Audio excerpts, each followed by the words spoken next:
Thank you very much for this honor. James Rosen with Newsmax. I'd like to raise a delicate subject, but with utmost respect for your life accomplishments and the high office you hold. A poll released this morning by Politico Morning Consult found 49% of registered voters disagreeing with the statement, Joe Biden is mentally fit. Not even a majority of Democrats who responded strongly affirmed that statement. Well, I'll let you all make the judgment whether they're correct. Well, so the question I have for you, sir, if you'd let me finish, is why do you suppose such large segments of the American electorate have come to harbor such profound concerns about your cognitive fitness? Thank you. I have no idea. Yeah, so James, did it surprise you, his reaction there? You would think it would be prepared for that because there have been a lot of people thinking about it. In asking a question like that, Bob and Heather, I never imagined that the president would be willing to devote a whole lot of time to it. I imagined that he would treat it tersely. But I'm neither dissatisfied nor satisfied with his answer. I'm pleased to have had the honor of asking him a question at that news conference. And I think that I succeeded in placing this subject matter, which is widely discussed but seldom raised in these kinds of formal settings, on the record. The historians of this time, of the Biden era, I think any responsible account will take note of the pervasive but muted discussion of this subject matter, and they'll be grateful that one reporter at least asked the President of the United States about it, gave him an opportunity to address it, and that we have that on the record. Yeah, because it was an issue with President Trump that a lot of people brought up, right? And they had no problem bringing it up then. Exactly. And I love the way you addressed it. You respected the office of the presidency, at the same time asking a question that everybody's talking about, and you brought out bipartisan support of your question, mentioning that even Democrats are concerned about it. You know, on my Twitter feed, @JamesRosenTV, later, after receiving an outpouring of sentiment about this, pro and con, which comes with the territory of being in the public eye, as you both know, I posted an image of an issue of Time magazine from July 1995 with Bob Dole on the cover when he was preparing for his run for the presidency. And the blunt question posed on the cover of Time magazine at that time was, is Dole too old for the job? And the subheadline mentioned his age, 72. So if it was appropriate to ask Bob Dole or raise this with Bob Dole in 1995, I can't see where it's inappropriate to raise it with President Biden today, especially when we have the results of a poll from as trusted a source as Politico and Morning Consult. Yeah, and not only that, James, but it's not like there haven't been presidents affected by age, because in the final years of President Reagan, there are a lot of people that feel he wasn't completely up to the task. So it's a relevant question. You know, it was an extraordinary event. We've never seen a president field reporters' questions for so long. It speaks to the president's generosity of spirit that, importuned by a number of reporters who were clearly not on his list of pre-approved questioners submitted by his staff, that he decided spontaneously to extend the length of it, and indeed almost to double the length of it. That's how I got to ask a question. So we're grateful to the president for that generosity. It's doubtful, however, that that generosity necessarily served well his objective in holding the news conference at all, which was to convince the American people 1 year into his term that they ought to be giving him better job approval ratings than they have been for the past 6 months, where he's been underwater since mid-August.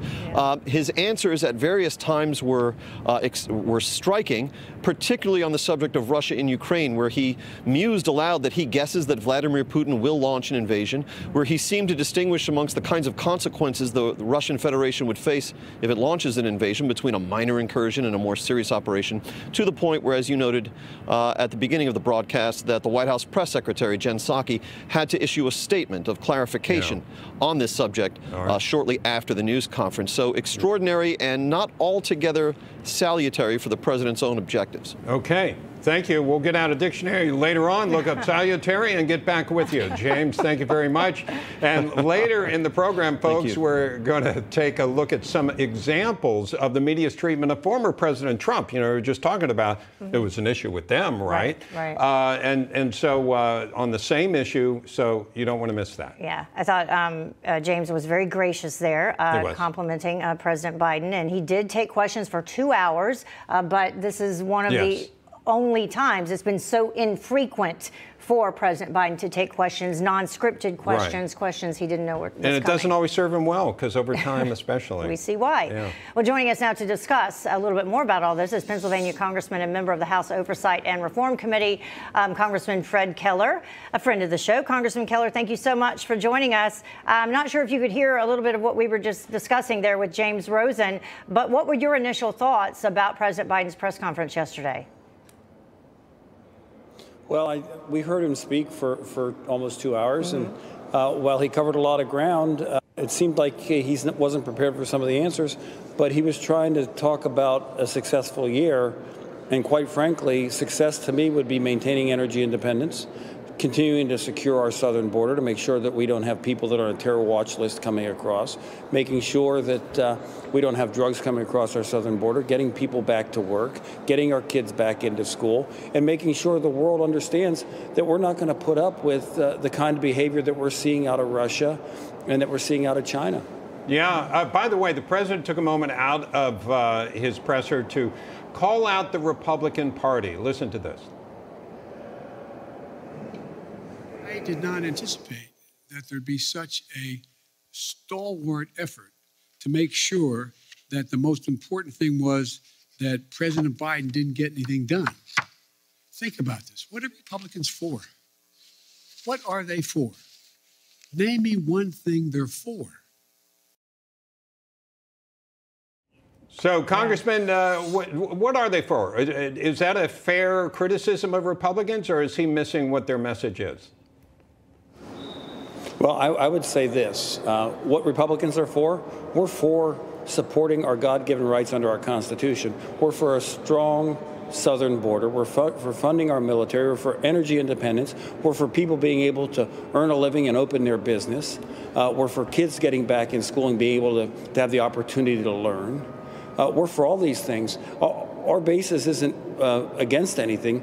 We're not against the president. The problem is he hasn't come and included us in any discussion on policy that will move those things forward. Instead, he's been talking about his Build Back Better, where he didn't have one Republican in the room to come up with that legislation. So let's really talk about this. We're not rooting for America to fail. We're rooting for America to succeed. But we're going to succeed when we're together working on things. And quite frankly, the president didn't deliver on his promise of unity and working across the aisle. Instead, he's gone out time after time and talked about how he's frustrated with 80 million Americans or more. And I wish he would just take half of that energy that he projects toward Americans and put it towards Putin and China. Yeah, well, I just want to ask you very quickly, who are the 5 Republicans that he seems to think are on board with him spending more and more of our taxpayer dollars and money when we have inflation at a 40-year high? 5 Republicans, he said. I'm not sure who. Well, I'm not sure what the list is. You know, I haven't seen that list, so I'm not sure who they are. But we told him a year ago, unchecked spending like they were trying to do is going to lead to inflation, and we've seen it happen. Yeah. All right. Congressman Keller, thank you so much for taking the time to join us. We appreciate it.